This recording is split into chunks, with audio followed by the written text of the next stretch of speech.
मैं हूं याशिका पाटोदी आपके साथ और आप देख रहे हैं एसबीसीएन टाइम्स। बुलेटिन में वक्त हो गया है आज की अहम खबरों का। हेडलाइंस के प्रायोजक है Gyanodaya multi speciality hospital. Mandsaur शहर के लिए काला दिन है 23 जुलाई। परेशान आईटीआई मेहमान प्रवक्ताओं ने बाबा पशुपतिनाथ से लगाई अर्जी। आगामी 27 अगस्त को राजधानी में करनी सेना का जंगी प्रदर्शन।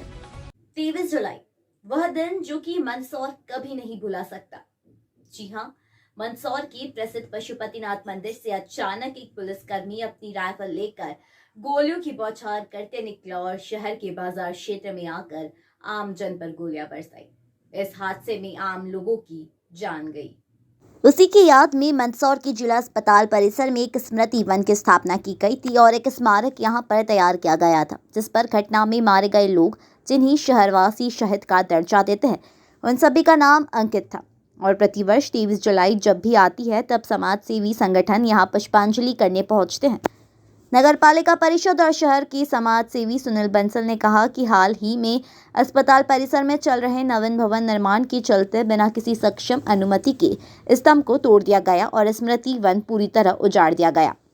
बंसल ने सवाल खड़े किए हैं तो वहीं जिम्मेदारों से जल्द उक्त स्थल और स्मृति वन को संवारने की मांग की है, ताकि मंदसौर के इतिहास में काला दिवस कहे जाने वाले 23 जुलाई को उन सभी दिवंगत आत्माओं को श्रद्धांजलि दी जा सके और आने वाली युवा पीढ़ी शहर का भविष्य इस दिन हमेशा याद रहे।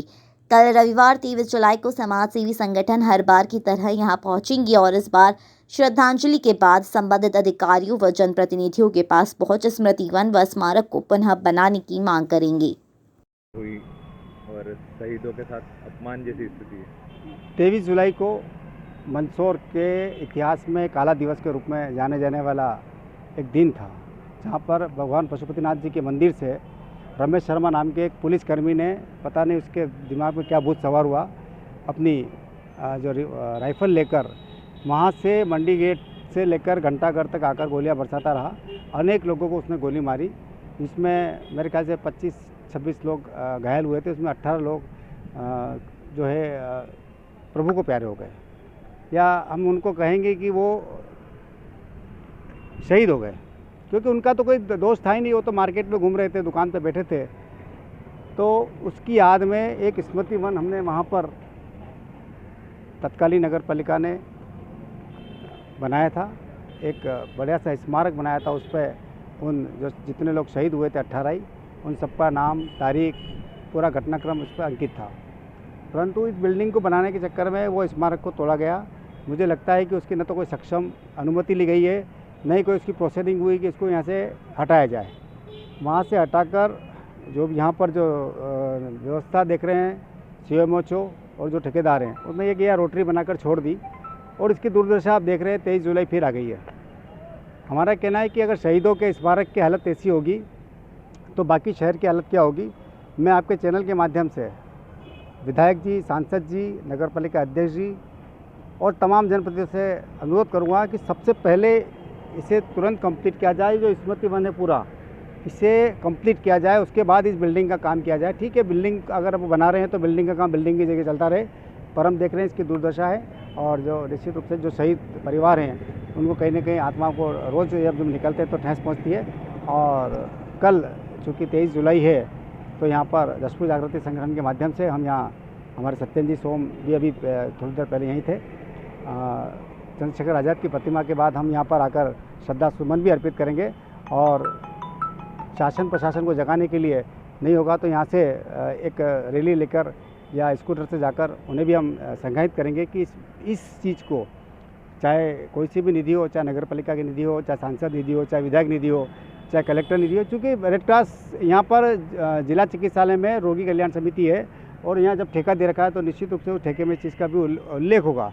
हमारा कहना है कि स्मृति वन इतना जोरदार बने कि यहाँ पर जो आने वाले मरीज़ हैं वो भी यहाँ आकर बैठे, अपना भोजन टिफिन जो लेकर आते हैं वो करें, और मंदसौर के लोग भी आकर यहाँ पर उन्हें श्रद्धा सुमन अर्पित करें। और कुछ समय यहाँ पर झूले चक्री भी लगा दिए जाएँ, तो बच्चे भी आएँ तो उन्हें लगे कि ये काय के लिए स्मारक है, तो उन्हें पता लगे कि मंदसौर में इस प्रकार की घटना हुई है और उन लोगों को याद करें और उनके मन में भी एक अच्छे भाव पैदा।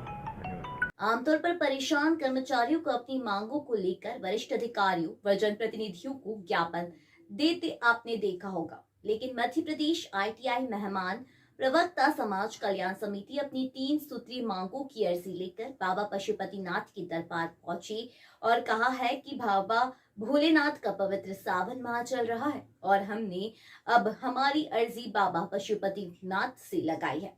शायद अब सरकार हमारी कुछ सुन ले। दरअसल मध्य प्रदेश ITI मेहमान प्रवक्ता समाज कल्याण समिति की मांग है कि पंचायत रोजगार सहायकों की भांति उनकी भी वेतन वृद्धि एवं सुविधा की जाए, संविदा कर्मचारी की तरह नियमित किया जाए, आंगनवाड़ी कार्यकर्ताओं का भविष्य सुरक्षित किया गया, उसी तरह ITI प्रवक्ता मेहमानों का भी भविष्य सुरक्षित व स्थायित्व प्रदान किया जाए। बता दें कि इन मांगों को लेकर ITI प्रवक्ता लंबे समय से सरकार से मांग कर रहे हैं, लेकिन जब उनकी नहीं सुनी गई तो अब परेशान होकर बाबा पशुपतिनाथ के दरबार पहुंचे और बाबा के दरबार में ज्ञापन अर्जित कर अपनी मांगे बताई। जी, आज हम मेहमान प्रवक्ता ITI कल्याण समिति से हैं। हम शासकीय ITI में मेहमान प्रवक्ता हैं। हमने भगवान के पशुपतिनाथ के समक्ष अर्जी लगाई है 3 सूत्रीय मांगों पर कि जो आंगनवाड़ी कार्यकर्ता हैं, जो सुविधा है, इनको सब फ़ायदा दिया गया है मुख्यमंत्री महोदय जी ने, तो हमको भी इसी प्रकार से 11 महीने का कार्यकाल समाप्त कर हमको भी स्थायी किया जाए। तो अभी तक आपकी कोई मांगे मानी नहीं गई है? अभी तक कोई मांगी नहीं मांगी गई है और अभी तक हमको हर बार आश्वासन दिया गया है कि इस बार करेंगे, लेकिन अभी तक कुछ भी नहीं किया गया। हमें 11 महीने बाद निकाल दिया जाता है। आप आश्वासन से थक के आज भगवान के पास आए? हाँ, हम आश्वासन से थक के भगवान के समक्ष अर्जी लगाना आएंगे कि भगवान मुख्यमंत्री महोदय नहीं सुनेंगे तो भगवान सुनेंगे हमारी। क्या नाम है आपका? सी, मेरा विशाल नारायण नाम है, मैं मंदसौर से ही हूँ। चंदेल। आज ज्ञापन दिया और पशुपतिनाथ जी भगवान के पास हमने आज ज्ञापन दिया है। माननीय मुख्यमंत्री महोदय जी से हम इसके पूर्व भी मिल चुके हैं, लेकिन हमें सिर्फ आश्वासन भर मिला है और इसके अलावा कुछ भी नहीं मिला। हम चाह रहे हैं कि कई वर्षों से हम 10-12 साल हो गए और मेहमान प्रवक्ता के रूप में कार्य कर रहे हैं। हम यही चाह रहे हैं कि जिस प्रकार से रोजगार सहायकों का वेतन बढ़ाया है, उनको स्थायित्व किया गया है, उसी प्रकार हमें भी स्थायित्व प्रदान करें। मतलब आप दूसरे आश्वासन से थक चुके थे? थक चुके हैं, आज भगवान के पास में हैं। क्या नाम है आपका? संजय कुमार चंदेल। कहाँ से आया था? मैं मंदसौर ITI से आया था। विधानसभा चुनाव से पहले करनी सेना राजधानी भोपाल में अपनी मांगों को लेकर एक महापड़ाव करने जा रही है। उसी के चलते करनी सेना प्रदेश भर में अपनी तैयारियों में जुटी है। मंदसौर में करनी सेना की राष्ट्रीय और प्रदेश अध्यक्ष पहुंची। यहां पत्रकार वार्ता कर महापड़ाव से जुड़ी तमाम जानकारियां साझा की। देखिए खबर। सत्ता में ज्यादा से ज्यादा क्षत्रियों की भागीदारी, क्षत्रिय कल्याण बोर्ड, स्वर्ण आयोग और सनातन बोर्ड का गठन, EWS की विसंगतियों को दूर करना, गौ हत्या रोकने हेतु कड़े कानून, एट्रोसिटी का दुरुपयोग रोकने हेतु कड़े कानून और प्रोत्साहन राशि वितरण रोकना, आरक्षण में क्रीमलेयर का प्रावधान और समीक्षा, लव और लैंड जिहाद को लेकर सरकार से करने हेतु करनी सेना राजधानी भोपाल में आगामी 27 अगस्त को महापड़ाव करने जा रही है। 27 अगस्त 2023 सुबह 10 बजे भोपाल में होने वाले इस महापड़ाव में देश भर के लाखों क्षत्रिय आएंगे जो अपनी 12 सूत्री मांग को लेकर जंगी प्रदर्शन करेंगे। साथ ही देश भर से कई संत महात्मा भी इस महापड़ाव का हिस्सा बनेंगे। मंदसौर में पत्रकार वार्ता में उपरोक्त जानकारी देते हुए क्षत्रिय करनी सेना परिवार के राष्ट्रीय अध्यक्ष डॉक्टर राज शेखावत और प्रदेश की अध्यक्ष इंदल सिंह राणा ने बताया कि राजनीतिक पार्टियों सालों से क्षत्रियों की उपेक्षा करती आई है। अब यह नहीं चलेगा। इसका बीड़ा क्षत्रिय करनी सेना ने उठाया है और क्षत्रिय करनी सेना परिवार के द्वारा समस्त क्षत्रियों की अध्यक्षता में भोपाल में क्षत्रिय एकता महापड़ाव की तैयारियां की जा रही है। कितनी सीटें मिलनी चाहिए? महिलाओं के लिए 100 सीटों की सर ने मांग की है। उसमें जो भी तो सभी के लिए की है? जी, सभी के लिए तो हम अलग तो है ही नहीं। राजपूत छत्री के लिए मांगे तो छत्री तो एक ही है। महिलाओं सीटिंग तो बोला ही नहीं हमने। कितनी सीटें महिलाओं को चाहिए? महिलाओं के लिए कम से कम 50% सीट चाहिए, है ना। दोनों का आंकड़ा बराबर होना चाहिए। महिला और पुरुष आपको पता है दोनों का जो चल रहा है सब बराबरी पर चल रहा है। स्त्री और पुरुष की जो संख्या है, तो मेरा मानना है कि जो सीटें मिले वो भी बराबरी पर मिले। आपका नाम? साधना कौर चुंडावत नाम है। और 27 अगस्त 2023 भोपाल मध्य प्रदेश में क्षत्रिय एकता महापड़ाव का आयोजन हमारी व्यवस्था में क्षत्रिय कन्या सेना परिवार की व्यवस्था में समस्त क्षत्रियों द्वारा आयोजित होने जा रहा है। हम 12 सूत्री मांग लेके मैदान में उतर रहे हैं। उसमें जो हमारी मुख्य मांग है, ये विधानसभा जो चुनाव आ रहे हैं उसमें क्षत्रिय समाज की सत्ता में ज़्यादा से ज़्यादा भागीदारी सुनिश्चित करवाना है। और दूसरी जो क्षत्रियों के लिए मांग है वो है क्षत्रिय कल्याण बोर्ड का गठन करवाना है।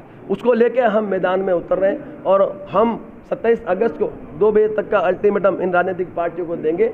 उससे पहले हमारी मांगों पर सहमति दर्ज होती है तो दी बेस्ट है, अन्यथा हम समस्त क्षत्रिय वहाँ से कूच करेंगे सचिवालय की ओर, सरकार की ओर, मुख्यमंत्री की ओर। हमारी मांगे मनवा के हम वहाँ से मैदान को छोड़ेंगे। क्षत्रियों को टिकट देने की आप मांग कर रहे हैं, क्षत्रिय विधायक बना रहे हैं, क्या क्षत्रिय मुख्यमंत्री भी मध्य प्रदेश में हो? बिल्कुल, मैं यही तो कहना चाहता हूँ सर। इतना बड़ा गढ़ है, जब हमारा क्षत्रियों की भरपूर संख्या है, इतनी सारी विधानसभा में हम सीधा असर करते हैं, तो क्षत्रिय मुख्यमंत्री क्यों नहीं होना चाहिए? अवश्य होना चाहिए। नरेंद्र सिंह तोमर साहब हैं या जो भी है, वो पार्टी का विषय है। कांग्रेस है, बीजेपी है, आम आदमी पार्टी है, जो भी राष्ट्रीय पार्टियां हैं, जब वो सफलता हासिल करेगी तो वो अवश्य क्षेत्रीय मुख्यमंत्री हमारा होना चाहिए। ये भी हमारी मांग अवश्य रहेगी। किन राजनीतिक पार्टियों से टिकट की मांग है? सर, मैं एक संगठन चलाता हूँ। मुझे जो भी राष्ट्रीय राजनीतिक पार्टी ज़्यादा मात्रा में टिकट देगी, उस राजनीतिक पार्टी को खुलेआम समर्थन किया जाएगा, प्रचार प्रसार किया जाएगा, उनको सफलता दिलाई जाएगी और सत्ता में स्थापित किया जाएगा। मतलब अभी कोई पॉलिटिकल पार्टी आपने डिसाइड नहीं? सर, क्यों डिसाइड करूँ मैं सिंपल बात करता हूँ सर। राष्ट्रीय राजनीतिक पार्टियाँ जो मेरे समाज को बड़ी तादाद में टिकटें देगी, उस पार्टी को हम खुलेआम समर्थन करेंगे। मैं तो खुला बोलता हूँ, वो चाहे भाजपा हो, चाहे कांग्रेस हो, चाहे आम आदमी पार्टी हो, जिसको सफलता हासिल करें, क्षत्रियों के वोट भरपूर मात्रा में चाहिए साहब, हम दिलवाएंगे। हम गांव-गांव जाके उनके प्रचार प्रसार करेंगे, हमारे खर्चे पे करेंगे, उनको सफलता दिलाने में हमारा 100% नहीं 1000% योगदान देंगे। अगर आपको टिकट नहीं दी तो क्या करेंगे? सर, निर्दलीय लड़ाएंगे ना, क्यों नहीं लड़ाएंगे निर्दलीय? और सब निर्दलीय लड़ाएंगे और जितवाने के लिए पूरी हम लोग बिल्कुल ताकत झोंक देंगे। और मैं आपसे कहूँ साहब, ये जो कार्यक्रम जो हो रहा है वो समस्त क्षत्रिय संगठनों के उपस्थिति में हो रहा है। आप कहीं भी किसी भ्रांति में मत आइएगा। समस्त क्षत्रिय संगठनों की उपस्थिति में ये कार्यक्रम होने जा रहा है और समस्त लाखों की तादाद में क्षत्रिय वहाँ इकट्ठा होगा और वहाँ से हम हमारे इस मांग का हम आगाज करेंगे। अभी तक आपने किन पार्टियों से संदर्भ में चर्चा की? मैं क्यों करूँ चर्चा साहब? मैं पिछले 1 महीने से गांव-गांव यात्रा कर रहा हूँ। मेरा पूरा वो एटमॉस्फेयर बना रहा हूँ, ताकि देखो सब मैं सामने से जाऊंगा तो शायद मेरे समाज को वो दिला नहीं पाऊंगा जो दिलाना चाहता हूँ। मैं चाहता हूँ ऐसा एक माहौल क्रिएट हो, वो माहौल के माध्यम से ये राजनीतिक पार्टियां हमें बुलाएं, फिर हम हमारी मांग रखें, तो उसमें तवज्जो होता है, एक वजन होता है। तो हम पहले माहौल बनाएंगे, इनको लगना चाहिए कि नहीं हम इनको सफलता दिला सकते हैं, सत्ता में ला सकते हैं, तो साहब वो बुलाएंगे तब जाएंगे। यदि नहीं बुलाते हैं तो 27 अगस्त को हम लोग सचिवालय पहुंच जाएंगे लाखों की तादाद में, एक पहुंच के क्या करेंगे? अगर भारतीय जनता पार्टी पुनः अगर वापस सत्ता में अगर आती है मध्य प्रदेश के अंदर, तो 2 उम्मीदवार रहेंगे यहाँ पर, अपने ज्योतिरादित्य सिंधिया और नरेंद्र सिंह तोमर, तो उनमें आप किसको पसंद करना चाहेंगे? अब ऐसा है, मैं आपसे इतना ही कहना चाहूँगा, ये जो आपने प्रश्न पूछा, ये प्रश्न ये पॉलिटिकल पार्टी का विषय है, राजनीतिक पार्टियों का विषय है, वो उन्हें डिसाइड करना है वो किसे बिठाए। लेकिन हम तो यही चाहते हैं कि सत्ता में हमारा क्षत्रिय स्थापित हो, मुख्यमंत्री भी हमारा हो। उस संदर्भ में आप राष्ट्रीय अध्यक्ष हो, संदर्भ में अगर आपसे पूछा जाए तो अगर आपको किसी एक को छोड़ना पड़े तो आप क्या करेंगे? सब मैं आपसे फिर कहता हूँ, क्षत्रियों की बात करता आया हूँ, क्षत्रियों की ही बात करूंगा। मेरा क्षत्रिय सत्ता में स्थापित हो, उसके अलावा मुझे कुछ समझ में आता नहीं, और वही बात मैं करता हूँ। जो क्षत्रिय सब समाज सेवा कर ही कर रहा हूँ मैं, तो सीधी सीधी बात है, मेरा लक्ष्य सिंपल एक ही लक्ष्य है मेरा, क्षत्रियों को सत्ता में संपूर्ण भारत में स्थापित करना। मेरा संगठन का काम ही वही है, लक्ष्य ही वही है, और वही बात मैं खुलेआम कर रहा हूँ। मैं सीधी सीधी बात कर रहा हूँ, मेरे संगठन का लक्ष्य सिर्फ और सिर्फ सत्ता है, और संपूर्ण भारत में क्षत्रियों को सत्ता में स्थापित करना ही मेरा लक्ष्य है, वही कर रहा हूँ। शासकीय भूमि पर अतिक्रमण की शिकायत मिलने पर नगरपालिका टीम शहर की जनता कॉलोनी क्षेत्र मित्र वस्तला के पीछे बस्ती में पहुंची। यहां एक परिवार द्वारा पीएम आवास में अपने मकान का निर्माण किया जा रहा था, लेकिन नगरपालिका टीम ने शासकीय भूमि का हवाला देकर रुकवा दिया। इसके बाद परेशान परिवार ने निर्माण रोकने और यहां से हटने की बात से नाराज होकर जहर खाकर आत्महत्या की चेतावनी दी। देखिए पूरा मामला। शनिवार दोपहर नगरपालिका सीएमओ सुधीर सिंह अपनी टीम के साथ शहर की जनता कॉलोनी क्षेत्र में मित्रस्थला के पीछे रिहायशी इलाके में पहुंची। यहां एक मकान निर्माण किया जा रहा था। दरअसल नगरपालिका को सूचना मिली थी कि शासकीय भूमि पर अतिक्रमण किया जा रहा है, लेकिन जब यहां नगरपालिका टीम पहुंची तो उन्हें मकान निर्माण कर रहे परिवार के विरोध का सामना करना पड़ा। परिवार का कहना है कि उन्हें पीएम आवास योजना के तहत मकान मिला है और उसी का निर्माण अपनी कब्जे वाली जगह में कर रहे हैं, लेकिन नगरपालिका जमीन का शासकीय होने का हवाला देकर उन्हें हटा रही है। उन्होंने कहा कि 45 सालों से उनका परिवार यहीं का बीज है और आज जब सरकारी आवास मिला तो उसी पर मकान बनाया जा रहा है, लेकिन अधिकारी शासकीय जमीन की बात कहकर उन्हें यहां से हटाने का आदेश दे रहे हैं। इस बात से परिवार नाराज हो गया और परिवार की महिला ने कहा कि मामा शिवराज ने खुद कहा है कि जो 10 साल से जहां है वहीं का काबिज रहेगा, लेकिन नगरपालिका यहां उल्टा कर रही है। अगर हमें यहां से हटाया जाता है तो वह जहर खाकर अपनी जान दे देंगी। वही मामले में नगरपालिका सीएमओ ने कहा कि अतिक्रमण की शिकायत पर यहां पहुंचे थे। मामले की जानकारी तहसीलदार को भी दी गई है और शासकीय भूमि को कवर किया जा रहा है। ये शासकीय भूमि है और इस पर अतिक्रमण किए जाने की जानकारी नगरपालिका को मिली थी, तो इसलिए इस जगह को हम लोग कवर कर रहे हैं कि ताकि कोई अतिक्रमण न हो, और तहसीलदार को भी इस बारे में जानकारी दी गई है। यदि कोई और विवाद आता है तो तहसीलदार इसका निराकरण करेंगे। क्या करेंगे, क्या समस्या है? समस्या ये है सर, हमारा क्या है कि आवास में 2018 में पास हुआ था, उसके बाद में हमारी माताजी की मृत्यु हो गई थी, तो उस टाइम 25,000 की किस्त आ रही थी। बाकी उसके बाद में हमारे को नगर पालिका बुला गया, वहाँ से उन्होंने डेथ सर्टिफिकेट वगैरह ने ये लगा के और हमारे को 75,000 रुपये और फिर दिए गए। और हमसे क्या है कि आप आपका मकान खोलो। मकान खोलने के बाद जब हमने बनाना शुरू करा है तो यहाँ पे सब नगर पालिका वाले और सब ये आके ना हमारे से कह रहे हैं कि ये आपकी ज़मीन नहीं है, यहाँ कब्जा छोड़ना पड़ेगा। ये सब इस तरीके से ये कर रहे हैं। नगर पालिका वाला कहना है कि आपका उस साइड रास्ता है। जी, यह हमारा एक भाई का इधर से गली में से रास्ता है और एक भाई का इधर से रास्ता है, और करीबन आज से नहीं, हम 45 साल से रह रहे हैं। सभी रहवासी इस बारे में बता सकते हैं आपको, अगर हम झूठ बोल रहे हैं तो। मेरा नाम सद्दाम है। कुछ पट्टा वगैरह है? पट्टा वगैरह है, सब हमारी मम्मी के नाम से है और हमने आवेदन भी कर रखे हैं उस चीज़ के, इधर के वो भी है। क्या हुआ था आपका बता दो सर। हमारे यहाँ पे हम 45 साल से रह रहे हैं। मैं खुद यहाँ पे आए हुए 20 साल हो गए मेरे को। हम 45 साल से यहाँ पे रह रहे हैं और हमें अब हटाया जा रहा है कि आपकी ज़मीन नहीं, सरकार की ज़मीन है। ये बिल्कुल खड्डा था यहाँ पे, जब हमने भराव कर करके इतना ऊंचा करा है सर यहाँ पे से, और हमें यहाँ से हटाया जा रहा है। हमारा सामान भी आवास का पास हो चुका है और बोल रहे हैं कि आप नहीं बना सकते हो तो पैसे वापस दो। मेरा कहना है कि जब शिवराज सिंह चौहान ने कह रखा है कि जो जहाँ रह रहा है वो वहीं रहेगा। 10-12 साल का जो कब्जा है वो रह सकता है, हमारा तो 45 साल का कब्जा है, फिर हम क्यों नहीं रह सकते यहाँ से? गरीबों को हटाया जा रहा है यहाँ से। मेरी बात शिवराज सिंह सर के पास पहुँचनी चाहिए और मोदी जी के पास भी पहुँचनी चाहिए। अगर मेरे को यहाँ से हटाया गया तो मैं जहर खा के जान दे दूँगी अपनी।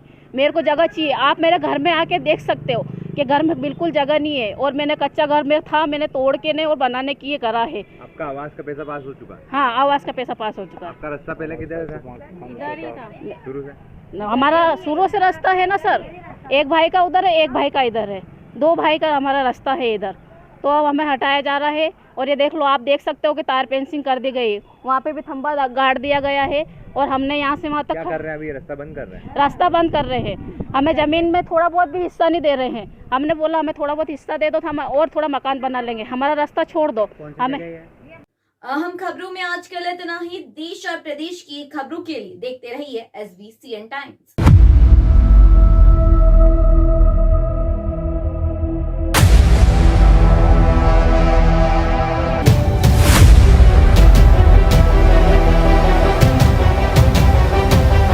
बच्चों के समर वेकेशन को और भी खास बनाने के लिए हमारे पास है खुश खबर। पीपलिया क्षेत्र स्थित कबीर इंटरनेशनल स्कूल 1 जून 2023 से 15 जून 2023 तक पुनः समर कैंप का आयोजन कर रहा है। इस बार कैंप का मुख्य आकर्षण सेल्फ डिफेंस टेक्निक, स्पेशल बालिकाओं के लिए वैदिक गणित, art and craft, dance, special प्रादेशिक एवं 1 दिन का टूर गिरनार वाटर पार्क में केवल और केवल 999 रुपए में। पीपलिया, नारायणगढ़ और बूढ़ा से वाहन सुविधा उपलब्ध, इसलिए आज ही रजिस्ट्रेशन करवाएं। रजिस्ट्रेशन के लिए संपर्क करें 7049166114, 7049166115।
Gyanodaya the gateway of success Gyanodaya Shikshan Samiti द्वारा संचालित ज्ञानोदय ग्रुप ऑफ इंस्टीट्यूट एवं बाल कवि वैरागी महाविद्यालय में क्वालिटी एजुकेशन के साथ हायर एजुकेशन के लिए मालवा क्षेत्र में एक महत्वपूर्ण संस्थान बन चुका है, जिसमें हर साल हजारों युवाओं का भविष्य निर्माण हो रहा है। ज्ञानोदय संस्थान में आप पाएंगे 22 एकड़ में 7 विशाल campus with more than 3 lakh square feet modern construction, well equipped nursing, science, polytechnic, pharmacy and computer labs with more than 500 computers, 35,000 books with digital library, 100% results with 18 university topper, highly qualified teaching staff, 100% placement with highest package of 10 lakh in Byju's and 4.2 lakh in Wipro. Till now 1000 plus placements. Scholarship to SC, ST, OBC and general category merit holder students. All educational, cultural, social and sports activities. Bus facilities from Neemuch, Jawat and Manasa. Courses offered MBA, BBA, BCom Computers, BCom Honors, BCom Plain, MCA, MSc Computer Science, BCA, BSc Computer Science, PGDCA, DCA, MSc Biotech, MSc Chemistry, BSc Biotech, BSc Agriculture, BSc Plain, Nursing, BSc Nursing, General Nursing, Post Basic Nursing, B.Ed, BSc B.Ed, BA, BA, D.Ed, MSW, Polytechnic branches, Electrical, Civil, Mechanical, ITI branches, Electrician, Fitter, COPA, B Pharma and D Pharma. You can also download our admission form www.gyanodayanmh.com. बेहतर शिक्षा, अच्छी नौकरी और सफल भविष्य के लिए join करें ज्ञानोदय। We deliver success.